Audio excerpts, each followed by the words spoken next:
समाज में भलाई के मकसद से लोग अलग अलग तरह के काम करते हैं। कोई कुछ काम करता है तो कोई किसी भी तरह का काम करता है, कोई मानव जाति के लिए काम करता है तो कोई पशु पक्षियों के लिए काम करता है। ऐसा ही एक ओपन आइज फाउंडेशन है जो छात्र छात्राओं के हितों में काम करता है, स्कूली बच्चों के लिए काम करता है। और वो काम किस तरह से करता है वो मैं आपको दिखाना चाहूँगा। पहले कि ओपन आइज फाउंडेशन की तरफ से एक लाइब्रेरी ऑफ ऑनेस्टी ये खोली गई है। आप देख सकते हैं कि एक लाइब्रेरी है, इसके अंदर तरह तरह की किताबें हैं, अलग अलग तरह की किताबें हैं, अलग अलग विषय की किताबें हैं। और कोई भी बच्चा अगर उसकी किताब पुरानी हो गई है, उसके काम की नहीं है, तो वो यहाँ डोनेट कर सकता है। और डोनेट करने के लिए भी ये दिया गया है, यहाँ आकर के अपनी पुस्तक को डाल सकता है। और यहाँ डालने के बाद में ये पुस्तक यहाँ लगा दी जाती है।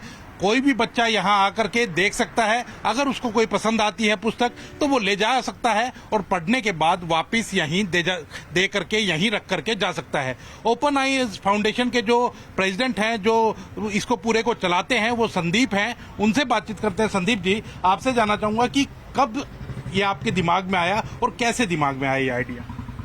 ये जो आइडिया है ये 2016 में आइडिया मेरे दिमाग में आया, क्योंकि मैं एक स्कूल में, गवर्नमेंट स्कूल में मैं पढ़ा रहा था। तो वहाँ मैंने देखा कि बहुत सारे ऐसे बच्चे हैं जो सिर्फ बेसिक रिसोर्स की कमी की वजह से पढ़ाई पूरी नहीं कर पा रहे हैं। सरकार ने बहुत अच्छे अच्छे स्कूल बनाए हैं, टीचिंग स्टाफ दिया है, लेकिन जब बच्चा स्कूल में जाता है, स्कूल में जो उसको काम दिया जाता है, उस काम को करने के लिए हमारे पास किताब, पेन, पेंसिल, कॉपी, रजिस्टर तो चाहिए।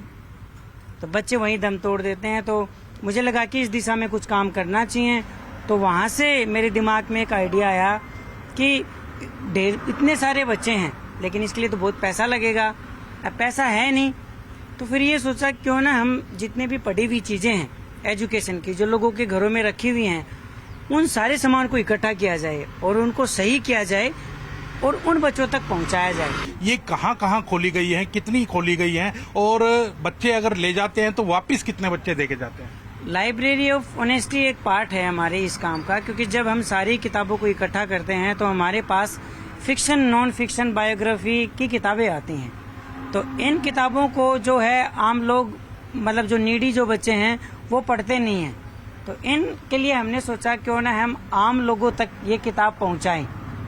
तो हमने जगह जगह लाइब्रेरी ऑफ ऑनेस्टी खोली ताकि लोग इस काम के प्रति अवेयर भी हों और लोगों को फ्री में किताब पढ़ने के लिए भी मिले। इसमें अभी 6 लाइब्रेरी ऑफ ऑनेस्टी हैं, जिसमें अगर हम चंडीगढ़ की बात करें तो 4 हैं और पंचकुला की बात करें तो 2 हैं। यहाँ पे आप देख सकते हैं कि लगभग 70 से 80 किताब आती हैं। इसमें फिक्शन, नॉन फिक्शन, बायोग्राफी की किताब होती हैं। कोई फॉर्मेलिटी नहीं है, कोई ताला नहीं है। कभी भी आके, किसी भी वक्त आके यहाँ से किताब लेके जा सकता है और डोनेट करना चाहे तो डोनेट भी कर सकता है। बिल्कुल देख सकते हैं आप कि स्टूडेंट जो हैं वो यहाँ पहुँचे हैं और पहुँच करके बुक ली है। आप यहाँ रेगुलर आते हैं जी? जी सर, मैं रेगुलर आता हूँ और जो भी बुक मेरे को अच्छी लगती है मैं यूजुअली पढ़ के वापस रख जाता हूँ। वापस रख के चले जाते हैं। तो कैसा कंसेप्ट लग रहा है आपको? बहुत अच्छा कंसेप्ट है। जैसे जो लोग अफोर्ड नहीं कर पाते, जिनको पता है, जिनको बुक्स रीडिंग का शौक है, लाइक वो अफोर्ड नहीं कर पाते, तो वो ईजिली ऑनेस्टी की तरफ से अपने पढ़ें और वापस रख जाएं। एक अच्छी शुरुआत की है सर ने, तो मैं इनको काबिल बिल्कुल आप देख सकते हैं कि स्टूडेंट्स आ रहे हैं और आकर के किताब लेते हैं और लेने के बाद यहाँ से लेकर के जाते हैं, पढ़ते हैं। और भी आप देख सकते हैं कि स्टूडेंट्स काफ़ी संख्या के अंदर यहाँ आते रहते हैं और आने के बाद पढ़ते हैं, किताबों को लेकर के जाते हैं। और जब उनके विषय पूरा हो जाता है, और केवल बुक्स नहीं, यहाँ एक गर्ल स्टूडेंट भी हैं, वो भी यहाँ पहुँची हैं। आप यहाँ अक्सर आते रहते हैं जी? हाँ जी सर। कौन सी किताब अच्छी लगती है आपको? सर मुझे लिटरेचर की सारी किताबें अच्छी लगती हैं, फिक्शनल, नॉन फिक्शनल, मैं सब पढ़ती हूँ। तो यहाँ आपको बिना पैसे के मिल जाती हैं? बिल्कुल सर, यहाँ फ्री ऑफ कॉस्ट है और आप अपनी मर्जी से जब चाहो लेके जाओ और जब चाहो वापस दे जाओ। मतलब आपको ऐसे भी नहीं है जैसे लाइब्रेरी से आप लेते हो कि आपको 10 दिन में वापस करनी है। आप अपना आराम से पढ़ सकते हो। कोई बड़ी बुक है तो आप ज़्यादा दिन रख लो, और छोटी बुक है तो आप जल्दी से पढ़ के आप रख जाओ। और ऐसा बताया गया है कि यहाँ जो खुद की भी यूज्ड बुक होती हैं वो भी यहाँ दान कर जाते हैं लोग। हाँ बिल्कुल, अगर आपके पास कोई ऐसी बुक्स हैं जो आपको अभी नहीं चाहिए तो आप इसमें डाल के जा सकते हो और वो बाकी बच्चे उसको यूज़ कर लेंगे, और बाकी लोग जिनको पढ़ने का शौक है वो पढ़ सकते हैं। आप यहीं पंजाब यूनिवर्सिटी में पढ़ते हैं? जी मैं पंजाब यूनिवर्सिटी में क्या पढ़ती कर रहे हूँ। हैं? मैं पीएचडी कर रही हूँ सर। पीएचडी कर रहे हैं। तो बिल्कुल आप देख सकते हैं कि पीएचडी कर रहे हैं छात्र छात्राएं, वो भी यहाँ आते हैं और बुक जो है वो यहाँ से लेकर के चले जाते हैं और पढ़ने के बाद उसको वापस यहीं रख दिया जाता है। संदीप हमारे साथ हैं, हम उनसे बात कर रहे थे। संदीप जी, आपसे यही जानना चाहूंगा कि पूरे पंचकुला में और चंडीगढ़ में अभी आपने लगभग 6 आपने बताया कि इस तरह की लाइब्रेरी खोली गई है, तो और भी किस तरह की चीजें हैं जो आप जो खराब हो जाती हैं उनको वापस यूज में लेके आते हैं? देखिए, जब हम पढ़ाई करते हैं तो पढ़ाई में सबसे अहम रोल हमारी किताबों का होता है, हमारी नोटबुक का होता है, हमारा स्टेशनरी का होता है। हम जितने भी पुरानी किताबें इकट्ठी करते हैं, जो एकेडमिक किताबें हैं, वो चंडीगढ़, मोहाली और पंचकुला के अलग अलग स्कूल कॉलेजों में डिस्ट्रीब्यूट होती हैं।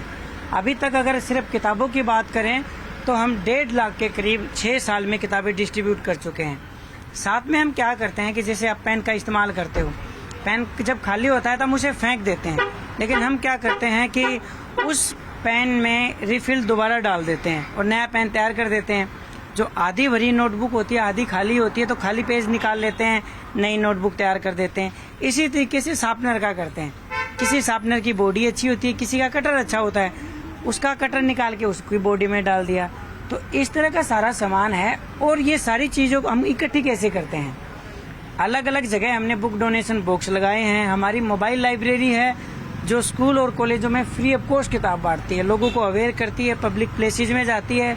और सेकेंडली चीज़ है, हमारा खुद का बुक बैंक है, जहाँ पे ट्राई सिटी का कोई भी बच्चा जो अफोर्ड नहीं कर पा रहा एकेडमिक बुक, चाहे किसी भी क्लास की हो, चाहे वो सीए की किताब हो, चाहे MBBS की किताब हो, चाहे वो 10वीं क्लास की किताब हो, उसको फ्री ऑफ कॉस्ट मिलेंगी। साथ में अभी हमने एक चीज़ और शुरू की है। ये तो छोटी लाइब्रेरी है, अब बड़ी लाइब्रेरी हम बना रहे हैं। अभी हमारी पहली लाइब्रेरी 5वीं क्लास तक के बच्चों के लिए है, वो अक्टूबर के महीने में हम उसका इनॉग्रेशन करेंगे। उस लाइब्रेरी में भी जितनी किताबें हैं वो लोगों की पढ़ी हुई किताबें हैं, एक भी किताब पर पैसा नहीं लगाया। तो इसी तरीके से हम इस मुहिम को चला रहे हैं। कितने लोगों का ये आपका ग्रुप है जो ये काम कर रहा है और कितनी कठिनाइयां इस ग्रुप में को शुरुआती माध्यम से कहीं आई? देखिए, इस ग्रुप में अभी लगभग 300 से 400 लोग हैं जो इसमें काम करते हैं। सभी लोग एकेडमिक से जुड़े हुए हैं, जैसे डॉक्टर हैं या कोई प्रोफेसर है या कोई PhD कर रहा है, इस तरह के लोग हमसे जुड़े हुए हैं। कठिनाई की बात करें तो जब इसको शुरू किया था 2016 में, तो मैंने अपनी किताबों से शुरू किया था और मैंने पैदल शुरू किया था। उसके बाद मैं एक्टिवा से किताबें इकट्ठी करनी शुरू की। उसके बाद हमने मोबाइल लाइब्रेरी बनाई। उसके बाद मन की बात में हमारा जिक्र हुआ है, हमारे देश के प्रधानमंत्री जी ने मन की बात में हमारा जिक्र किया। उसके बाद एक बैंक ने हमें, स्टेट बैंक ऑफ इंडिया ने हमें बस डोनेट की। भाई ये छोटी वैन है, इससे आप कम किताबें लेके आ रहे हो, आप बस ले जाओ। उन्होंने हमें बस दी। यानी और दूसरी हम कठिनाई की बात करें तो देखो, कहने में बड़ा आसान है कि किसी ने किताब डोनेट कर दी, हमने ले आए। देखो, पहले तो डोनर के पास पहुंचना, फिर उसके घर से वो कौन सी फ्लोर पे है वो किताब उठा के लेके आना, उसके बाद उसको एक जगह पे लेके आना, उसके बाद उन किताबों को सही करना, फिर अलग अलग क्लासों में करना, उसके बाद वो नीडी बच्चा भी फाइंड करना, फिर वो किताबें उस बच्चे तक पहुंचाना। यानी प्रोसेस बहुत लंबा है। तो कितनी किताबें हैं अभी तक जो आप इकट्ठी कर चुके हैं? जैसे आपने बताया कि एक बुक बैंक बना रखा है, उसमें कितनी किताबें हैं? अभी हमारे पास करंटली 35,000 किताबें हैं और हर साल लगभग हम 15 से 20,000 किताबें बांटते हैं। और 6 सालों में हम लगभग 1.25 लाख से 1.5 लाख के करीब हम किताबें बांट चुके हैं। ये जिस तरह से आपने खोला हुआ है लाइब्रेरी ऑफ ऑनेस्टी, तो बच्चे ले करके जाते हैं तो कोई वापस करके जाते हैं या कुछ अपने घर ही रख लेते हैं? नहीं, बिल्कुल आप इसमें देख सकते हैं। अगर इस बॉक्स में आप देखेंगे तो आधे से ज्यादा भरा हुआ है। देखो, ईमानदार लोग हैं, बहुत ईमानदारी है लोगों में, लेकिन वो आपको भी पता है कि जब आप कोई भी अच्छा काम करते हो तो समाज में दोनों तरह के लोग होते हैं।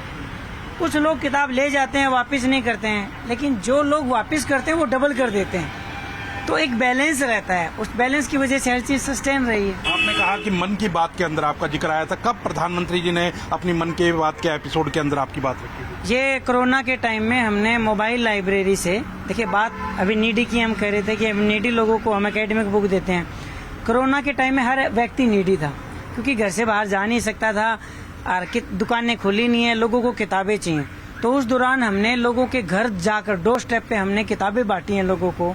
और उसमें 2020 में अक्टूबर में हमारा जो जिक्र हुआ, तो बिल्कुल आप देख सकते हैं कि पंजाब यूनिवर्सिटी के अंदर हम मौजूद हैं और वहाँ ये लाइब्रेरी लगाई गई है। और यहाँ नहीं, चंडीगढ़ के सेक्टर 34 की अगर बात करें या पंचकुला के सेक्टर 15 की बात करें, सेक्टर 9 की बात करें, या चंडीगढ़ में और भी स्थान है जहाँ ऐसी ही लाइब्रेरी बनाई गई है। हालांकि छोटी लाइब्रेरी है, इसको बड़ा रूप अभी दिया जा रहा है और भी बड़ा रूप दिया जा रहा है। और साथ के साथ मोबाइल वैन, जो मोबाइल एक पुस्तकालय कहें, वो भी इन्होंने चला रखा है। और 35,000 से ज्यादा किताबों का संग्रहालय भी एक बना रखा है। वहां से चीजों को अलग अलग किया जाता है, यहाँ कुछ यहाँ रखी जाती हैं, कुछ अलग अलग जगह रखी जाती है। उद्देश्य एक ही है कि जो नीडी पर्सन है, जो नीडी बच्चे हैं, जिनके पास किताबें उपलब्ध नहीं हो पाती हैं, उनको किताबें उपलब्ध करवाना, उनको उनके लक्ष्य तक पहुंचने में मदद करना, यही जो आइज फाउंडेशन है, जो ओपन आइज फाउंडेशन है, उसका उद्देश्य है। और संदीप उसके प्रेसिडेंट हैं और पूरा एक ग्रुप है, केवल संदीप नहीं है कि पूरा एक ग्रुप है, लगभग 250-300 लोगों का ग्रुप है, वो इस कदम आगे बढ़ रहा है। और प्रधानमंत्री भी इसका अपनी मन की बात के अंदर जिक्र कर चुके हैं, जो कि एक नेक दिल काम है। कैमरामैन राजेंद्र के साथ अंकित दुधानी, न्यूज़ 18 चंडीगढ़।